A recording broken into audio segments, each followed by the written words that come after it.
A gente conversa agora com o CEO da Boost Research, o André Franco, que já está aqui comigo.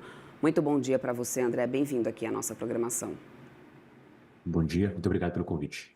André, vamos lá. Essa aprovação do Big Beautiful Bill por uma margem muito mínima, né, no Senado, com direito a voto de Minerva, para poder conseguir ser aprovada, marca um momento bastante decisivo, né, desse governo Donald Trump. Do ponto de vista macroeconômico, como que o mercado pode ler esse avanço dessa agenda fiscal trumpista? Olha, acho que a leitura ela acaba sendo muito simples do ponto de vista mais prático pelo valor em si falado, né? A gente já vem no cenário americano olhando para esse aumento da dívida PIB dos Estados Unidos há bastante tempo. Isso começa desde 2008 e o Covid para cá ele só aumentou a velocidade de impressão e basicamente esses pacotes que eram bilionários ou centenas de bilhões passaram a ser trilionários, né? Desde o Covid, a gente viu essa toada cada vez mais forte. Do ponto de vista macroeconômico, a preocupação continua sendo no endividamento dos Estados Unidos. Essa previsão de que vamos chegar aí a algum período na frente a 120% do PIB, 130, 150, ela é vista basicamente com as emissões e com esses pacotes que a gente viu até agora. O mais provável que aconteça é que, à medida que o tempo passe, os Estados Unidos seja mais pressionado para cada vez mais aumentar essa dívida, simplesmente porque é um botão que ele aperta e não tem volta, né? Você cada vez mais vai precisar de dinheiro, né? Só para ter um pouco de ordem de grandeza aqui, com a crise de 2008, os Estados Unidos fez um pacote de 800 bi no Covid de 2 tri. E desde o Covid para cá, os pacotes foram de 1,5, 1,2, 1,7 trilhões, totalizando mais de 3,3, de mais de 5,3 trilhões de dólares. E só essa Big Beautiful Bill agora foi de 3,4. Então, naturalmente, o que a gente espera é que nos próximos 2, 3 anos surjam outras dessas coisas. O que o Trump está preocupado é com a eleição do midterm, de fato. Bom, o fato é que também essa perspectiva, né, de maior estímulo fiscal, num cenário de inflação que ainda é bastante sensível nos Estados Unidos, isso pode reverter essa expectativa de corte de juros pelo Federal Reserve no segundo semestre, diante dos últimos dados que a gente, né, vinha tendo da economia americana, vinha se alimentando bastante essa expectativa, né, de que a partir de setembro a gente já poderia ter cortes. Ontem mesmo, a gente teve o próprio Jerome Powell dizendo que se não fossem as tarifas, já teria cortado os juros. Mas agora, né, com esse pacote, o que isso muda nesse cenário do Federal Reserve, André? Maravilha. O Fed, ele tem uma experiência na última década de que quando ele imprime dinheiro ou faz pacotes para salvar o mercado, ou seja, pegando a crise de 2008, o pacote de 831 bilhões de dólares, o efeito da inflação é muito pequeno ou quase zero. Já quando ele imprime dinheiro entregando na ponta para a população, o cara vai gastar esse dinheiro e de fato vai impactar diretamente a inflação. Você vai ver o preço das coisas aumentando e o exemplo mais prático recente foi o Covid. Do Covid para cá, a gente teve Jobs Act, Appropriation Act, Inflation Act, e todos esses pacotes não tiveram efeito de empinar de novo a curva da inflação. A gente bateu um recorde de inflação ali de quase 10%, ou um pouco mais do que isso, e veio regredindo até chegar muito próximo da meta, que são os 2% agora.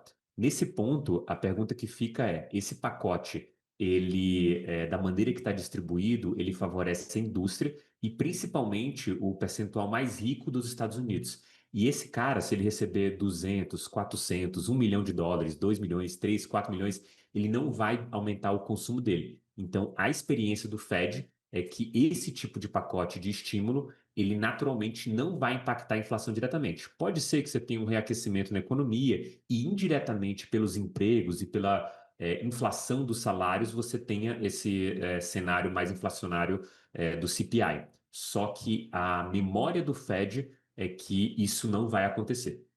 Agora, André, esse pacote foi aprovado ainda com uma forte resistência, com um desempate e votação bastante apertada. Esse sinal de polarização do Congresso nesse momento pode aumentar essa percepção de risco político dos Estados Unidos e, de alguma forma, afetar o apetite por ativos americanos? Eu acho que nesse primeiro momento, por mais que o Trump sofra uma derrota nesse cenário aí dentro do Senado, ainda tem um histórico muito positivo para as aprovações do quem vota a favor ali dos republicanos, no caso, pegando a figura representante aqui do Trump. Então, acho que seria mais ou menos um mal-estar, mas acho que nesse sentido, quando a gente vê a distribuição da Câmara e do Senado, a grande leitura, talvez, no mercado, se vier uma derrota antes do 4 de julho, seria naturalmente que os republicanos foram forçados a votar. Então, acho que mais uma questão temporal, né? Uma pressão de votação do que necessariamente um governo mais dividido ali dos republicanos. O que preocupa é isso. E acho que todo mundo aqui, quando está nessa pressa de conseguir votar esse act, está na ideia do midterm lá em novembro e acho que os efeitos vão ser medidos lá na frente e não agora. Bom, além disso, né, do ponto de vista de mercados emergentes, por exemplo, inclusive, claro, o Brasil, para tentar situar, né, a economia brasileira nessa situação, o que pode acontecer com o fluxo de capital, com esse corte, caso realmente a gente tenha esse corte de impostos sendo aprovado, né, aumentando talvez o rendimento dos títulos do Tesouro americano? Tem essa tendência realmente isso acontecer? Pode haver uma realocação de capitais novamente no mercado? Ou seja, qual que é, do ponto de vista de mercados emergentes, o impacto para países que vinham sendo talvez uma alternativa nesses momentos de incerteza da política americana? Olha, a agenda do Trump, ela é de desvalorização do dólar e principalmente de controle da curva de juros. O controle da curva de juros sofreu ali algum percalço na tentativa do Trump na guerra tarifária. Ele desistiu dessa tentativa, né? Na verdade, se acomodou na ideia de que ali ele poderia entrar num buraco muito profundo que ele não conseguiria sair. Então ele saiu um pouco dessa lógica e agora com a Big Beautiful Bill, ele tenta sanar isso de outra forma pelo enfraquecimento do dólar. Os começo do ano do dólar foi de ser enfraquecido contra todas as moedas globais. Então não foi só um privilégio do Brasil, os mercados emergentes de fato viram suas moedas se valorizarem em relação ao dólar.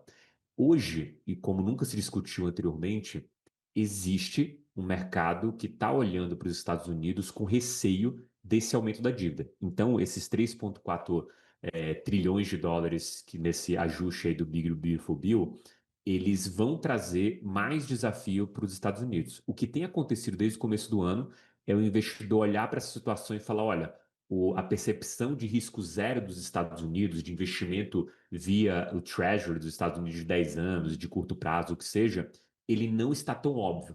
Então, o mercado preferiu alocar em outros países. Parte desse dinheiro também veio para o Brasil.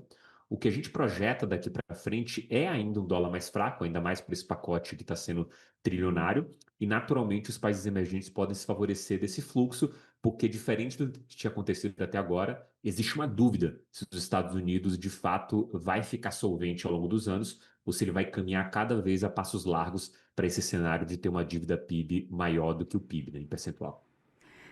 André, eu quero aproveitar aqui esse nosso papo para trazer até uma postagem nas redes sociais que Donald Trump fez agora há pouco pela manhã, já falando sobre essa questão dessa aprovação lá no Senado. Ele que disse que ninguém quer falar sobre crescimento, né? Ele diz isso, ele diz que ninguém quer falar sobre crescimento, que será a principal razão pelo qual, inclusive, o projeto Big Beautiful Bill será uma das leis mais bem-sucedidas, já aprovadas. Esse crescimento já começou em níveis nunca vistos antes. Trilhões de dólares estão sendo investidos nos Estados Unidos, mais do que nunca.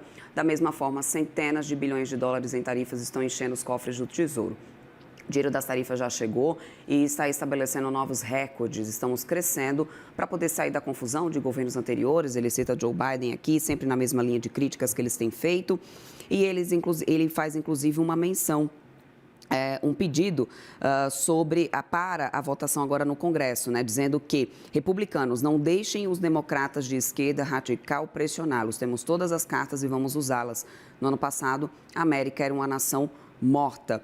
Bom, na visão de Donald Trump, para além das críticas, né, aos governos anteriores, ele já constata crescimento da economia americana, um crescimento que ele atribui às suas políticas, às políticas tarifárias, que segundo ele vem realmente arrecadando muito dinheiro e vem tornando a América grande novamente. Tem algum embasamento sólido econômico nessa teoria de Donald Trump nesse momento? André, condiz realmente com os números que a gente tem acompanhado? Como que você avalia essa narrativa de Donald Trump nesse momento? Olha, eu acho que é uma narrativa bem forte e não acredito que isso tem qualquer rapport com a realidade, né? O que a gente tem visto desde o começo do ano foi um Trump mais falastrão do que tinha sido anteriormente e basicamente tentando distorcer a realidade da maneira prática, né?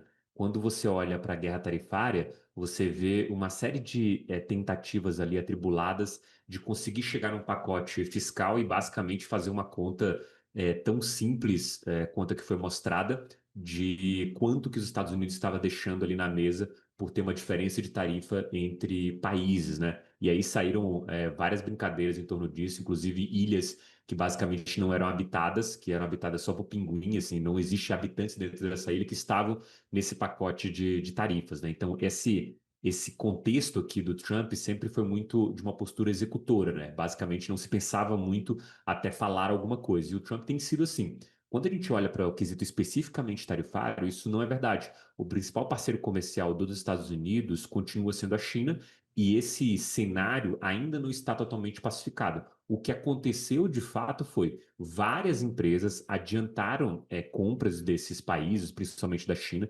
trouxeram equipamentos e basicamente aceleraram a cadeia de supply chain por uma ideia de que essas tarifas iriam valer em algum momento.